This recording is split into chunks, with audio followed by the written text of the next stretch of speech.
Hi, welcome back to Wish Fulfilled, where travel wishes come true. If you listen to episode 1, you already know this podcast exists to move travel from a wish to reality. And today, we're talking about the travel wish most people have, but rarely say out loud. Why? It's the one they keep tucked away in their pocket. It's the one that they downplay. It's the one they convince themselves it's unrealistic. Almost everyone has a secret travel wish. It might be, I want to see the world before it's too late. I want to take my kids somewhere unforgettable. I want to travel alone and find myself again. Or even, I just want to leave my comfort zone. But instead of honoring that wish, people shrink it. They say things like, that's not practical. Maybe someday. That's for other people. And slowly, the wish fades. Let me tell you a story. My very first client was an amazing person. However, she had this opportunity knocking at the door, and she almost didn't go because it was in a foreign country. It was in Switzerland. Never would she have thought about going to Switzerland by herself. Her children told her over and over again, Mom, it's an honor for you to do this. And it was. I, as a travel agent, helped her plan her whole trip. So I made it possible. But at the same time, she was very, very nervous. I assured her that I was going to be in her pocket every moment along her trip. I was totally in tune to what she needed, totally in tune to make sure that it was going to happen and it was going to run smooth. Had a few hiccups along the way, but it wasn't too bad. She was being honored for a historical finding that she had put together, and it was being presented at a conference here in a foreign country that she had never been to in her life. So I did all the research for her. I made a plan for her. I booked all of the things that she needed to do and gave her some amazing, amazing sites that she could see, set up her transportation, did everything for her, and made it a possibility. If it wasn't for me and her children encouraging her to go, she wasn't going to go because she felt very uncomfortable. And it wasn't practical for her to go because she had a ranch. So she put everything together on her side, and I put everything together on our side. And she had a team of us all with her along her trip that said, you can do this. Show me you can do this. And then it was magical. It was the right moment. It was the perfect time. And I tell you, she still talks about it today. And it was 3 years ago. And she hasn't forgot any moment. But if it wasn't for us to encourage her and pushing her to get out of her comfort zone, she probably never would have went. Here's another example. Another example is a family had a child who was chosen to go to a college to play soccer in a foreign country. This child had never been out of the United States. One parent had traveled because he was military. The other parent hadn't traveled because she stayed within the United States. So it was difficult for them to let go and difficult for the child to go out on their own and become an individual. But I made the plan for them. I put everything together for them for the plane trip. And I set up a hotel and gave them restaurants and places nearby and transportation options. I gave them those hidden gems.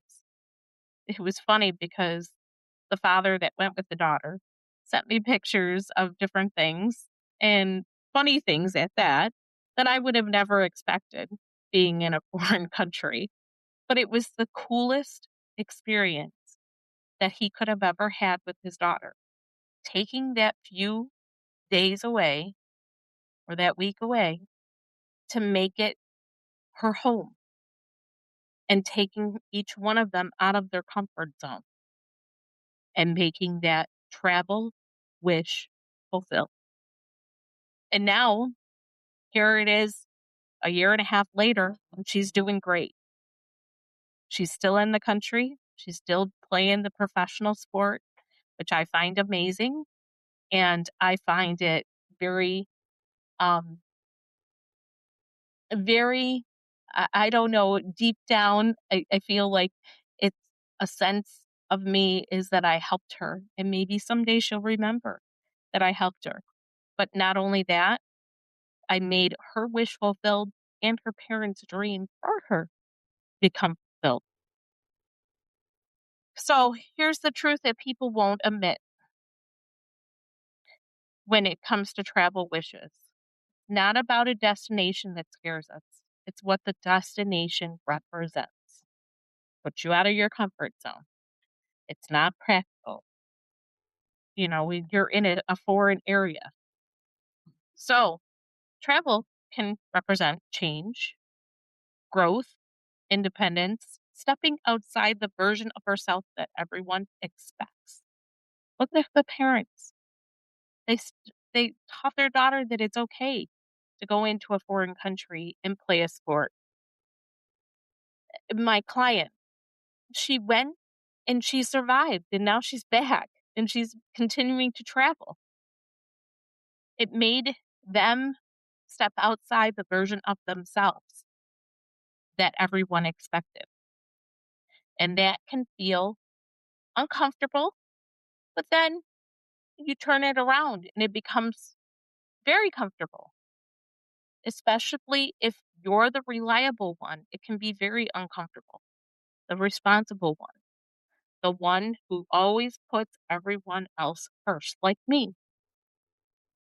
So instead of saying the wish out loud, we buried it under logic, like what my client did about going over and presenting her historical findings.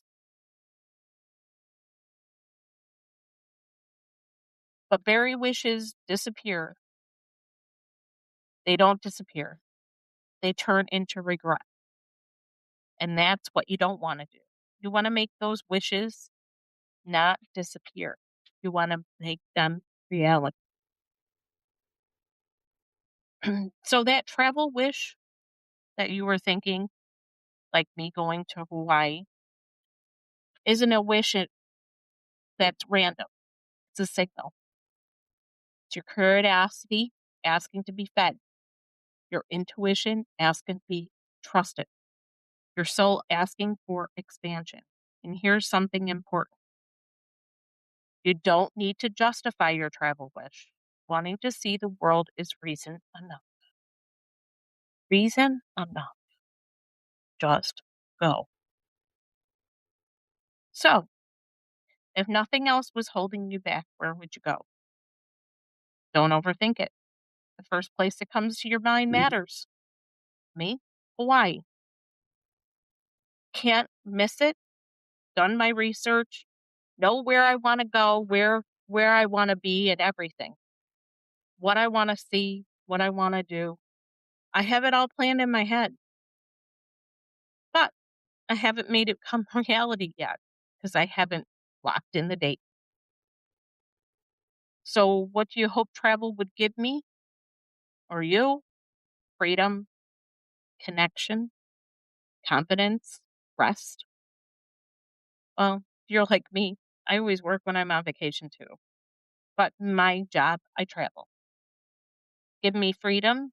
Yeah, I get to see another country, another place, see what's different about it, see the culture, immerse myself in the culture so that I can try their foods, I can learn their tradition, I can see the beautiful sights. In Hawaii, it's all about the land, it's all about the environment. It's gaining me confidence that I can go out in a different area that I'm not familiar with and learn. And then I connect with that area. I can connect and relate to things and make myself relax and recharge. Of course, rest gets involved in that too, because my favorite place to rest is a beach. So, the destination is often tied to the feeling that you're craving. Hmm, funny. Feeling that I'm craving right now is a beach. I needed to get away from this winter weather outside, and I want tropical warmth. I need heat. I need a suntan. I need to feel my vitamin D therapy. So there you go. It's tied to the feeling that I am craving. Need sun. What scares me the most about making it real, fear shows you exactly where growth is waiting. So why not take charge? Embrace that fear. Overcome it. Push yourself to go outside the box. That's what I would say. I don't want that fear to take over my life. I want to experience everything I can on this world. Because in episode 1, I talked about how we waited to the last minute with my husband. And I don't want that to happen with me. I want to do it while I'm healthy. I want to go explore. I want to learn more. I want to see more things. I don't want to wait until the last days on this world to be able to do that. I am going to take charge. I'm going to gain that fear, embrace it, and take that time that I need to go. It's important. Life is never promised anymore, and it's too short to know that there's not possibly going to be a tomorrow. So make memories that last a lifetime, which is CM Travel's motto over and over again. So here's the shift that I want you to make today. Instead of asking, can I do this? Ask, what if I let myself want this? You don't need a full plan yet. You could always reach out to us and ask for help. And you don't need all the answers right now. You just need to embrace it, and stop dismissing that wish. Because once a wish is acknowledged, it has a way of finding its path to fulfillment. So I hope you're going to take my advice. Embrace that wish. Hold it close. Make a plan. And if you need our help, we're here. Before you go, I want you to do one thing today. Say your travel wish out loud, even if it's just to yourself. And if this episode resonated with you, make sure you follow Wish Fulfilled and leave a review. It helps more people believe their travel wishes are possible too. Because here, travel wishes don't stay hidden, they come true.